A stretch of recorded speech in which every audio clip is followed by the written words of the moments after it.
Kisah Roro Oi, gadis cantik yang mengguncang Mataram, berakhir dibunuh mertuanya sendiri. Sumber: https://intisari.grid.id. Afif Hoirul M. Intisarionline.com. Roro Oi adalah seorang gadis cantik yang berasal dari Surabaya. Dia adalah putri dari Demang Mangunjaya, seorang pejabat yang berdarah Tionghoa. Kecantikannya menarik perhatian Sunan Amangkurat pertama, Raja Mataram yang sedang mencari pengganti istrinya yang meninggal. Roro Oi dibawa ke istana Mataram untuk dijadikan permaisuri, tetapi nasibnya tidak seindah wajahnya. Di istana, Roro Oi justru dicintai oleh Pangeran Adipati Anom, putra Sunan Amangkurat I. Pangeran Adipati Anom terpesona oleh Roro Oi dan ingin menikahinya. Dia dibantu oleh Pangeran Pekik, kakeknya, untuk membujuk Ngabehi Wirareja, penjaga Roro Oi, agar menyerahkan gadis itu kepadanya. Ngabehi Wirareja akhirnya setuju dengan syarat Pangeran Adipati Anom harus menghadap ayahnya dan meminta izin. Pangeran Adipati Anom pun menghadap Sunan Amangkurat pertama dan mengutarakan niatnya untuk menikahi Roro Oi. Sunan Amangkurat pertama marah besar mendengar permintaan itu. Dia merasa dikhianati oleh putranya sendiri yang merebut calon istrinya. Dia pun menghukum Pangeran Adipati Anom dengan cara yang kejam.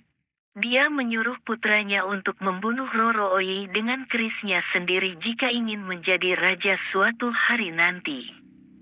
Pangeran Adipati Anom terpaksa menuruti perintah ayahnya.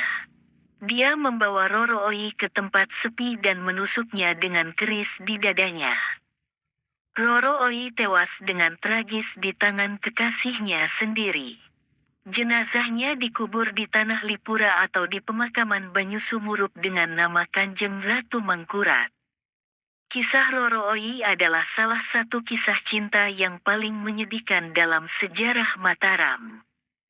Kisah ini juga menunjukkan betapa kejam dan gila kuasanya Sunan Amangkurat pertama yang tidak segan-segan mengorbankan keluarganya sendiri demi tahta dan nafsu. Kematian Roro Oi tidak hanya menyisakan duka bagi Pangeran Adipati Anom, tetapi juga menimbulkan kekacauan di Mataram. Sunan Amangkurat pertama menghadapi berbagai pemberontakan dari rakyat dan bangsawan yang tidak puas dengan kebijakan dan kelakuannya. Salah satu pemberontak yang paling berbahaya adalah Raden Mas Alit, adik Pangeran Adipati Anom, yang berganti nama menjadi Trunojoyo. Trunojoyo bersekutu dengan Sultan Ageng Tirtayasa dari Banten dan Sultan Hasanuddin dari Gowa untuk melawan Mataram dan VOC. Dia berhasil merebut Surabaya dan Madura, serta mengancam ibu kota Mataram. Sunan Amangkurat pertama terpaksa melarikan diri ke Tegal bersama keluarganya. Dia meninggal di sana pada tahun 1677 dan digantikan oleh putranya yang bernama Amangkurat kedua. Amangkurat kedua berusaha memulihkan kekuasaan Mataram dengan bantuan VOC. Dia berhasil mengalahkan Trunojoyo pada tahun 1679 dan mengeksekusinya. Namun, dia juga harus menghadapi pemberontakan dari adiknya sendiri, Pangeran Puger, yang mengklaim dirinya sebagai raja dengan gelar Sunan Kuning.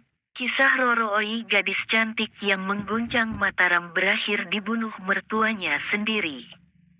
Sumber: https://intisari.grid.id. Afif Hoirul M. Intisarionline.com. Roro Oi adalah seorang gadis cantik yang berasal dari Surabaya.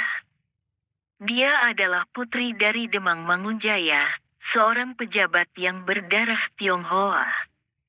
Kecantikannya menarik perhatian Sunan Amangkurat pertama, Raja Mataram yang sedang mencari pengganti istrinya yang meninggal. Roro Oi dibawa ke istana Mataram untuk dijadikan permaisuri, tetapi nasibnya tidak seindah wajahnya. Di istana, Roro Oi justru dicintai oleh Pangeran Adipati Anom, putra Sunan Amangkurat I. Pangeran Adipati Anom terpesona oleh Roro Oi dan ingin menikahinya. Dia dibantu oleh Pangeran Pekik, kakeknya, untuk membujuk Ngabehi Wirareja, penjaga Roro Oi, agar menyerahkan gadis itu kepadanya. Ngabehi Wirareja akhirnya setuju dengan syarat Pangeran Adipati Anom harus menghadap ayahnya dan meminta izin. Pangeran Adipati Anom pun menghadap Sunan Amangkurat pertama dan mengutarakan niatnya untuk menikahi Roro Oi.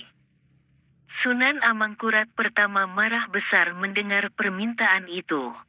Dia merasa dikhianati oleh putranya sendiri yang merebut calon istrinya. Dia pun menghukum Pangeran Adipati Anom dengan cara yang kejam. Dia menyuruh putranya untuk membunuh Roro Oi dengan kerisnya sendiri jika ingin menjadi raja suatu hari nanti.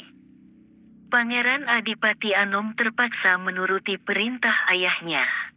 Dia membawa Roro Oi ke tempat sepi dan menusuknya dengan keris di dadanya. Roro Oi tewas dengan tragis di tangan kekasihnya sendiri. Jenazahnya dikubur di Tanah Lipura atau di pemakaman Banyu Sumurup dengan nama Kanjeng Ratu Mangkurat. Kisah Roro Oi adalah salah satu kisah cinta yang paling menyedihkan dalam sejarah Mataram. Kisah ini juga menunjukkan betapa kejam dan gila kuasanya Sunan Amangkurat pertama yang tidak segan-segan mengorbankan keluarganya sendiri demi tahta dan nafsu. Kematian Roro Oi tidak hanya menyisakan duka bagi Pangeran Adipati Anom, tetapi juga menimbulkan kekacauan di Mataram. Sunan Amangkurat pertama menghadapi berbagai pemberontakan dari rakyat dan bangsawan yang tidak puas dengan kebijakan dan kelakuannya. Salah satu pemberontak yang paling berbahaya adalah Raden Mas Alit, adik Pangeran Adipati Anom, yang berganti nama menjadi Trunojoyo. Trunojoyo bersekutu dengan Sultan Ageng Tirtayasa dari Banten dan Sultan Hasanuddin dari Gowa untuk melawan Mataram dan VOC. Dia berhasil merebut Surabaya dan Madura, serta mengancam ibu kota Mataram. Sunan Amangkurat pertama terpaksa melarikan diri ke Tegal bersama keluarganya.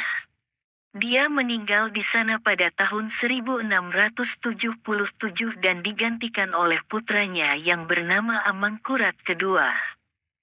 Amangkurat II berusaha memulihkan kekuasaan Mataram dengan bantuan VOC.